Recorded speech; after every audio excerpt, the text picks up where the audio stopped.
umaga ng Oktubre sa Scarborough, may isang lalaking tumawag sa 911. Ayon sa kanya, natagpuan niya ang kanyang buntis na asawa sa bathtub, hindi na humihinga. Galing daw siya sa pagja-jogging at pagbalik niya, ganoon na ang kalagayan ng babae. Halata sa boses niya na siya ay upset, pero may mga bagay na tila hindi tugma. Bakit hindi niya agad iniahon ang asawa mula sa tubig? At bakit pabago-bago ang kanyang kwento? Sa una, inakala ng lahat na ito'y isang trahedya, isang aksidenteng nakapanghihinayang. Ngunit habang lumilipas ang mga araw, mas dumarami ang mga tanong at unti-unting naging malinaw na may mas malalim na kwento sa likod ng insidente. Ito ang kwento ng isang babaeng puno ng sigla, isang lalaking may tinatagong dilim, at isang katotohanang inabot ng ilang taon bago tuluyang lumitaw. Si Philip Grandin ay ipinanganak noong late 1980s at lumaki sa Ontario, Canada. Mula noong bata pa siya, inilarawan siya ng mga nakakakilala bilang isang magaling makisama, kumpiyansa sa sarili at matalino. Isa siyang high achiever sa eskwelahan at nakatanggap ng scholarship dahil sa kanyang academic excellence. Noong 2003, sa edad na 17, naging tampok siya sa mga lokal na pahayagan ng maging kauna-unahang lalaking kalahok sa Miss Paris Fair competition, na kalaunay tinawag na Ambassador of the Paris Fair. Nanalo siya bilang runner-up. Ang patimpalak ay naglalayong isulong ang youth leadership at community involvement, mga katangiang tila likas kay Philip. Pagkalipas ng isang taon, nagtapos siya bilang top student sa kanilang school district. Malaki rin ang interes niya sa pananampalataya, kaya't nag-aral siya ng theology at naging pastor sa Inner Day Road Evangelical Baptist Church noong 2007. Doon niya nakilala si Ana. Si Ana ay ipinanganak noong November 10, 1981 sa Pilipinas. Anak ni Maria at Roman Darbin at kapatid ni Hannah. Lumipat ang kanilang pamilya sa Toronto noong 1994 para sa mas magandang kinabukasan. Kilala si Ana sa kanyang disiplina, kabaitan at likas na pagiging masayahin. Habang nag-aaral sa University of Toronto, nagtatrabaho rin siya sa iba't ibang part-time jobs. Noong 2006, nagtapos siya ng may honors sa kursong Human Biology at Archaeology at nagsimulang magtrabaho sa isang risk assessment firm sa downtown Toronto. Sa kabila ng pagkakaroon niya ng chronic liver condition, nanatili siyang positibo at hindi niya hinayaang hadlangan ng kanyang kalagayan ang kasiyahan niya sa buhay. Malalim din ang kanyang pananampalataya at aktibo siya sa iba't ibang Baptist congregations. Noong 2008, nagsimulang umusbong ang kanyang personal na buhay, lalo na nang makilala niya si Philip. Parehong malalim ang pananampalataya ni Ana Darbin at Philip Grandin, kaya nang sila'y magkakilala, mabilis na nabuo ang isang relasyon na nakasentro sa spiritual na koneksyon at respeto sa isa't isa. Hindi nagtagal, nauwi ito sa isang tradisyonal na Kristiyanong kasal. Tumira sila sa isang simpleng bungalow sa Scarborough, Ontario, at makalipas ang 3 taon, dumating ang balitang matagal na nilang inaasam. Buntis si Ana. Labis ang kanyang tuwa at tinawag pa niyang Jelly Bean ang sanggol sa kanyang sinapupunan. Sabik na sabik siya sa magiging papel niya bilang ina. Ngunit hindi nagtagal, ang kasiyahan ay napalitan ng matinding sakit. Noong August 2011, isang napakasakit na katotohanan ang natuklasan ni Ana. May ibang babae si Philip. Mas masaklap pa, hindi ito isang estranghero, kundi isang kaibigan ni Ana at miyembro rin ng simbahan kung saan nangangaral si Philip bilang pastor. Lalong lumalim ang sugat nang madiskubre ni Ana na si Philip ay palihim na nanonood ng adult content. Isang gawain na taliwas sa moralidad at aral na kanyang ipinapahayag tuwing linggo. Sa kabila ng lahat ng ito, hindi nagpadala si Ana sa emosyon. Sa halip, nanatili siyang kalmado at pinili ang pagpapatawad, hindi lamang para sa kanyang asawa, kundi pati na rin sa babaeng tumalikod sa kanilang pagkakaibigan. Hindi dito nagtapos ang kanyang laban. Buo ang loob ni Ana na iligtas ang kanilang pagsasama. Higit pa roon, Nais niyang maibalik si Philip sa landas ng pananampalataya at tamang asal.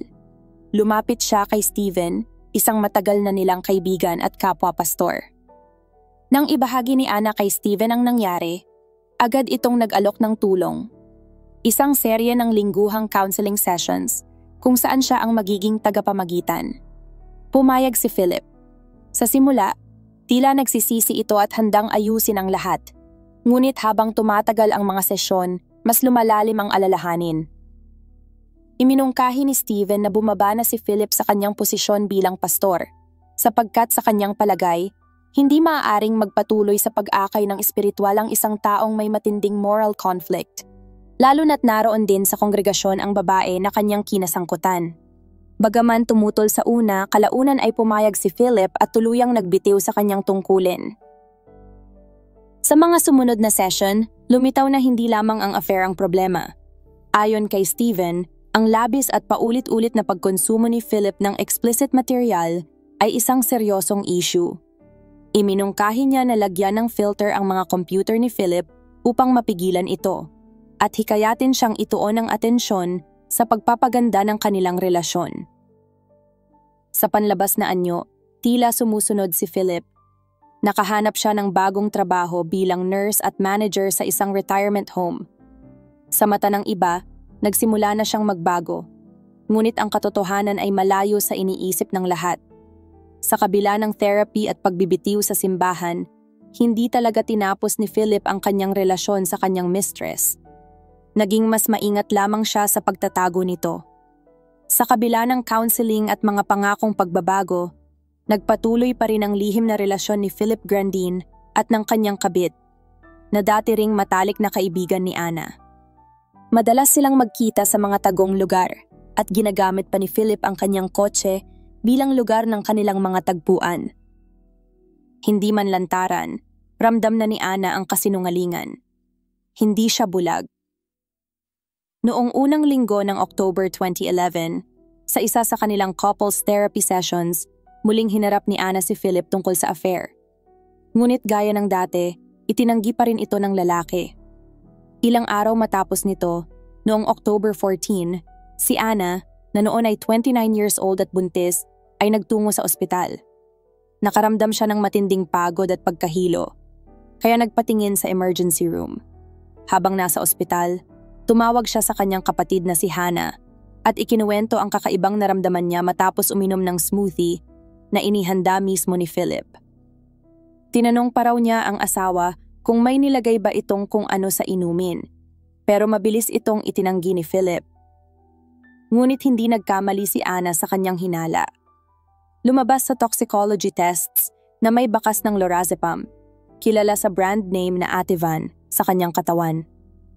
Isang uri ng sedative na mahigpit na ipinagbabawal sa mga buntis dahil sa panganib nito sa ina at sanggol. Dahil dito, nanatili si Ana sa ospital ng magdamag para sa obserbasyon at pinalabas lang siya nang bumuti na ang kanyang kalagayan. 3 araw ang lumipas. October 17. Tumawag si Philip sa 911, halatang nagpapanik ang boses. Ayon sa kanya, kagagaling lang niya sa pagja-jogging at pag-uwi niya, natagpuan niya si Ana na walang malay at nakalubog sa bathtub. Habang nasa linya, sinubukan ng dispatcher na gabayan siya. Igahin ng tubig, iahon si Ana at simula ng CPR. Pero laking gulat ng lahat nang sabihin ni Philip, na isa mismong trained nurse, na hindi niya raw alam kung paano gawin ang CPR. Idinahilan pa niyang madulas si Ana, kaya't hindi niya ito maiahon mula sa tubig. Sinabihan siya ng operator na gumamit ng tuwalya, patuyuin ang tubig at gumawa ng paraan.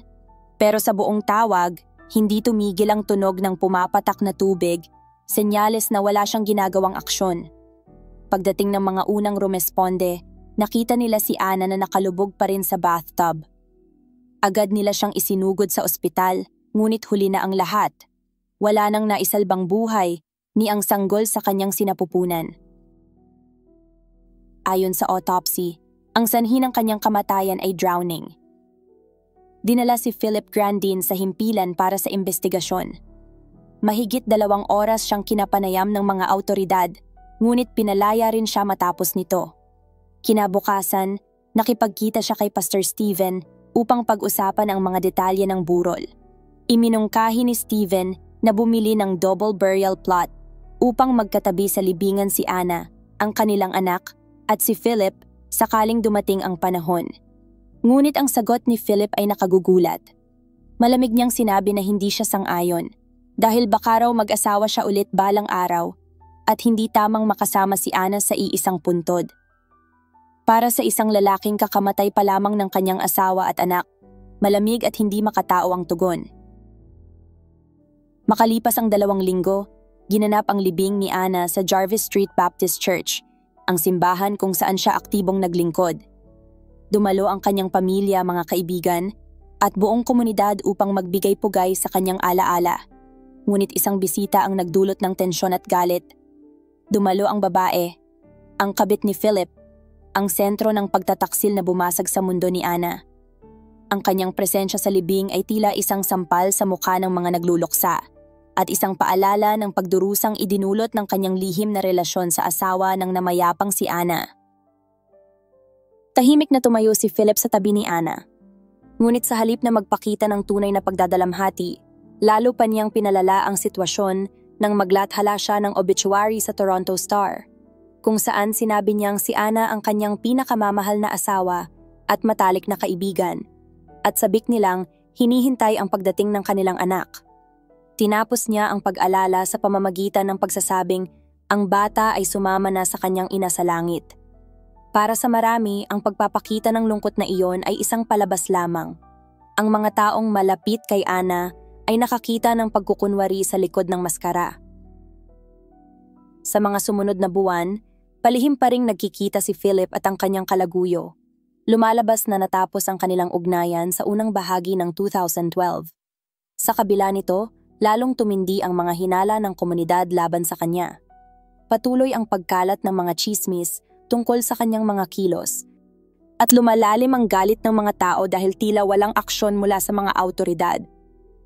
Isang buntis na babae, pinaghihinalaang gumamit ng droga, at natagpo ang patay sa sariling bathtub ang nawala, subalit nananatiling malaya ang kanyang asawa.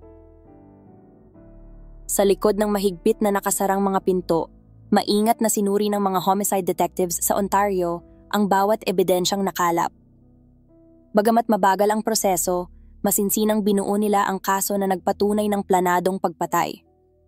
Sa huli, malinaw ang kanilang naging desisyon. Sinadya ni Philip na painumin ng droga si Anna upang wakasan ang kanyang buhay. Noong May 2012, siya ay opisyal na inaresto at kinasuhan ng first-degree murder. Ayon sa tagapagsalita ng Homicide Division, hindi isang matibay na ebidensya ang nagpatibay sa kaso, kundi ang pagsasama-sama ng maraming maliliit na detalye na pawang laban sa kanya. Sa kabila ng mabigat na kaso, isang hukom ang nagpasya na si Philip ay maghihintay ng paglilitis sa ilalim ng house arrest sa isang malayong bukirin ng kanyang mga magulang sa Brant County. Hindi ipinahayag sa publiko ang pagkakakilanlan ng kanyang mga magulang, ngunit ang balita ng kanyang pagkakaaresto ay umalingaw-ngaw sa buong komunidad. Nagulat ang mga kapitbahay na matagal nang nakakakilala sa pamilya Grandin. Isang babae na nagngangalang Linda ang naalala ang mga summer na kasama sila, umiinom ng lemonade sa kanyang porch at nagdiriwang ng mga kaarawan ng magkakasama. Sinabi niya na si Philip ay laging masaya, bagamat medyo kinakabahan sa pagiging ama. Wala raw siyang napansin na anumang palatandaan ng kadiliman. Subalit kumpiyansa ang mga investigador na si Philip ay hindi lamang lumabag sa kanyang mga pangako sa asawa, kundi siya rin ay nagplano ng pagkamatay ni Anna. Mahaba at masalimuot ang daan patungo sa hustisya. Noong 2014, 2 taon matapos ang kanyang pagkakaaresto, nagsimula ang paglilitis sa murder case. Inilahad ng mga taga-usig na si Philip, na dating pastor at nurse, ang nagpainom kay Anna ng Ativan, kaya siya ay inantok, humina, at tuluyang nawalan ng malay bago ito iniwang mag-isa sa bathtub hanggang siya ay nalunod.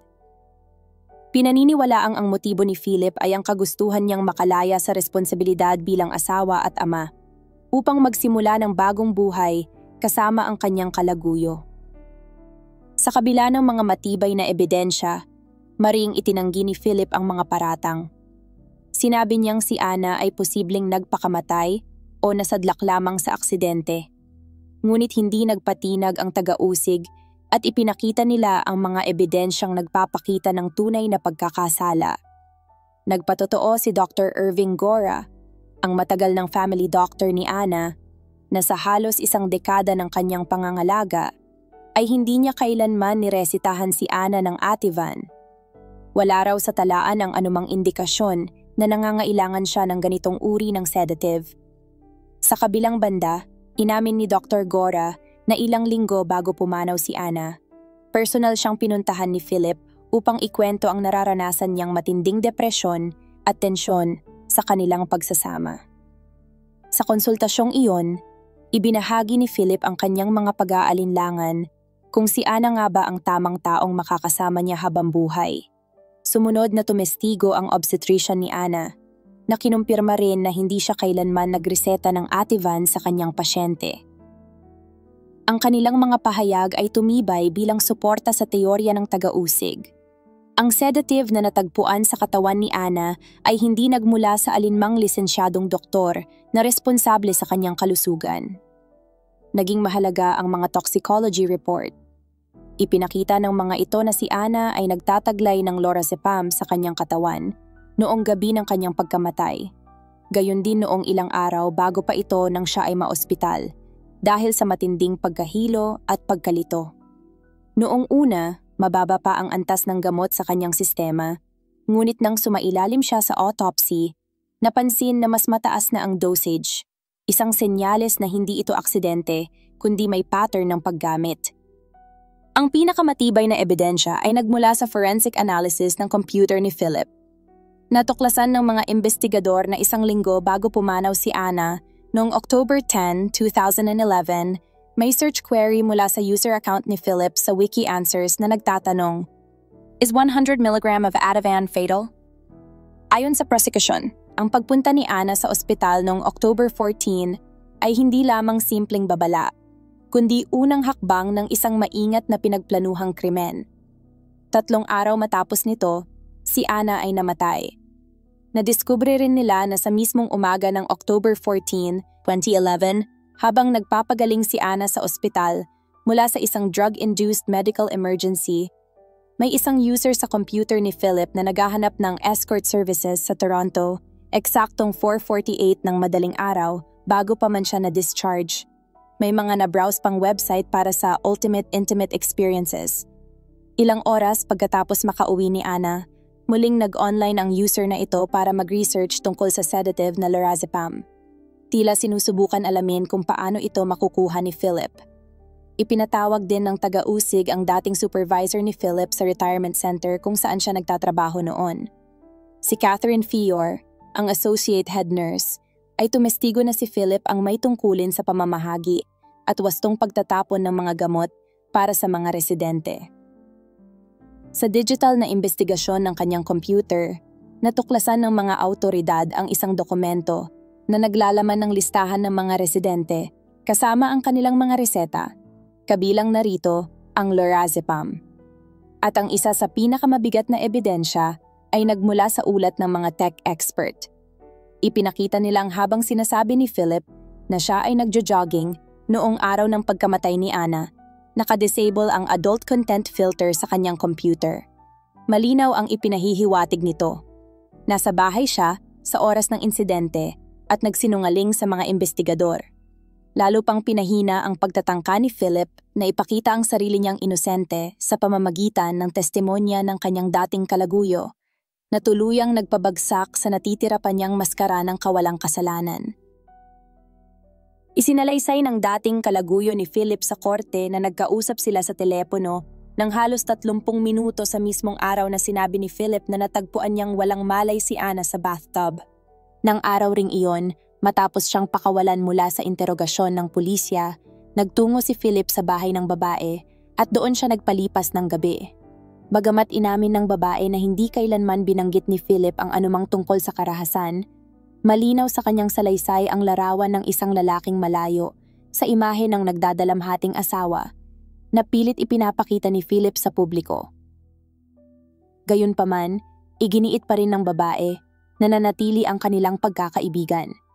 Iginiit ni Philip na si Anna mismo ang kumuha ng gamot na Ativan bilang pagtugon sa matinding depresyon matapos malaman ang kanyang pangangalunya. Iginiit ng depensa na walang direktang ebidensya na siya ang nagbigay ng gamot kay Anna. Subalit, napakalaking bahagi ng ebidensya laban sa kanya ay circumstantial. Mga detalye at pangyayari na nagpapahiwatig ng kanyang pagkakasangkot.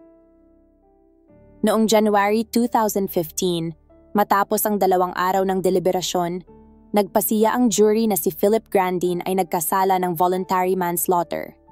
Sa pagbibigay ng hatol, sinentensyahan siya ng hukom ng 15 years na pagkakakulong at binigyang diin na ang antas ng panlilinlang at kalupitan ni Philip ay wala sa makataong pag-uugali. Sa labas ng korte, nagbigay ng pahayag ang ina at kapatid ni Anna. Inalala si Anna bilang isang mabait at free spirit. Ipinahayag nila ang kanilang matinding dalamhati at nagpasalamat sa mga sumuporta sa kanila. Ngunit ang pakiramdam ng kapanatagan ay hindi nagtagal. Nag-appeal si Philip sa hatol at isang mas mataas na hukuman ang nag-override sa kanyang pagkakakulong dahil sa isang teknikal na pagkakamali sa instruction ng jury. Inutos ang bagong paglilitis kung saan haharapin na niya ang mas mababang paratang na involuntary manslaughter. Siya ay pinalaya sa piyansa. Nagsimula ang ikalawang paglilitis noong unang bahagi ng 2019. Muling iginiit ng taga-usig na pinainom ni Philip si Anna ng gamot upang makalaya mula sa kanilang buhay mag-asawa at ituloy ang buhay kasama ang kanyang kalaguyo, pati na rin ang kanyang pag-aadik sa mga explicit na material. Ayon sa kanila, bagamat maaaring hindi sinadya ni Philip na malunod si Anna, malinaw na nagpakita siya ng matinding kapabayaan sa pagpayag na maligo ang kanyang asawa habang ito ay nasa ilalim ng impluensya ng isang malakas na sedative. Muling iginiit ng depensa na si Anna mismo ang kusang uminom ng gamot at ang kanyang pagkamatay ay bunga ng isang malungkot na aksidente. Sa pagkakataong ito, si Philip ay napatunayang guilty sa kasong involuntary manslaughter. Nanatili siyang malaya sa piyansa hanggang sa sentencing. Sa panahon ng impact statement, inilarawan ng ina ni Anna kung paano gumuho ang kanyang mundo nang malaman niyang nalunod ang kanyang anak. Tinawag niya itong hindi lamang krimen laban sa kanyang anak at sa ipinagbubuntis na apo, kundi laban din sa Diyos. Ang ama naman ni Anna, na galing pa sa Pilipinas, ay ibinahagi na muntik na rin siyang mamatay dahil sa trauma. Sa paglalakbay upang dumalo sa libing ng kanyang anak, nagkaroon siya ng 2 stroke dahil sa emotional na stress. Noong unang bahagi ng 2020, muling hinatulan si Philip ng 15 years sa bilangguan. Idineklara ng hukom na ang mga ginawa niya ay premeditated, maingat na pinagplanuhan, at malisyoso. Kitang-kita na ginamit niya ang gamot upang pahinain si Anna. Hindi pa rin tumigil si Philip sa pag-appeal sa korte. Habang naghihintay sa panibagong paglilitis, muling pinayagan siyang makalaya sa piyansa. Iginiit ng kanyang legal na koponan na wala pang sapat na ebidensya laban sa kanya. Alam ni Philip na si Anna mismo ang uminom ng sedative at hindi rin niya mapapatunayan na inakala niyang ikamamatay ito. Ipinunto ng depensa na labis ang bigat at haba ng sentensyang ipinataw sa kanya. Sa puntong iyon, unti-unti nang pinanghihinaan ng loob ang pamilya ni Anna. Ang lalaking nangakong mamahalin at poprotektahan siya habang buhay ang siya ring naging dahilan ng kanyang kamatayan. Ngunit sa mata ng kanilang pamilya, tila bigo ang sistemang panghukuman na tunay siyang papanagutin sa ginawa niyang kasalanan. Noong May 2022, mahigit 1 dekada matapos ang pagkamatay ni Anna, tinanggihan ng pinakamataas na korte sa Ontario ang lahat ng appeal ni Philip. Nagkasundo ang mga hukom na bilang isang trained nurse, alam ni Philip ang mga panganib na dala ng pag-inom ng lorazepam ni Anna. Napatunayan nilang pamilyar sa epekto ng gamot dahil nakita na niya ito dati at ang kanyang hindi pag-aksyon habang nalulunod si Anna ay isang kriminal na kapabayaan. Sa huli, ipinag-utos na simulan ni Philip Grandin ang pagtupad ng kanyang buong 15 years na sentensya ng pagkakakulong. Matapos ang desisyon, Naglabas ng pahayag sa mga reporter ang kapatid ni Ana na si Hana. Aniya, nagbigay ng kaunting kapanatagan sa kanilang pamilya ang katotohanang ang lalaking 2 ulit nang napatunayang nagkasala ay nasa likod na ng mga rehas. Binigyang diin niya na ang hustisya para sa mga biktima ng domestic abuse ay nararapat na maging totoo at makabuluhan, hindi lamang para kay Ana, kundi para sa lahat ng kanilang katulad. Habang patuloy na pinatatagal ni Philip ang kanyang pananagutan sa batas sa pamamagitan ng mga appeal at iba't ibang legal na taktika, binigyang diin ni Hana na si Ana ay hindi kailanman nabigyan ng pagkakataon na ipaglaban o i-appeal ang sariling kapalaran. Sapagkat ipinataw na sa kanya ang sentensyang kamatayan, noong gabing mas pinili ng kanyang asawa ang pagtataksil kaysa pag-ibig. Mula sa trahedyang naganap noong October 2011, pinagdaanan ng pamilya ni Ana ang isang walang kapantay na bangungot. Umalis sila sa kanilang tahanan sa Pilipinas, tangan ang pag-asang magkakaroon ng mas maganda at mapayapang buhay sa Canada. Sa halip, nasangkot sila sa isang nakakatakot na trahedya. Sa kamay ng isang taong sa paningin ng publiko ay mabuti at makadiyos, ngunit nagtatago pala ng madilim na lihim na hindi kailanman inakala ng sinuman. Si Ana Grandin ay isang tahimik, mabait, at mapagkalingang babae na puno ng pananampalataya at pag-asa. Ngunit sa dulo, inagaw sa kanya ang buhay at kinabukasan ng mismong taong pinanghawakan niya ng tiwala at pagmamahal.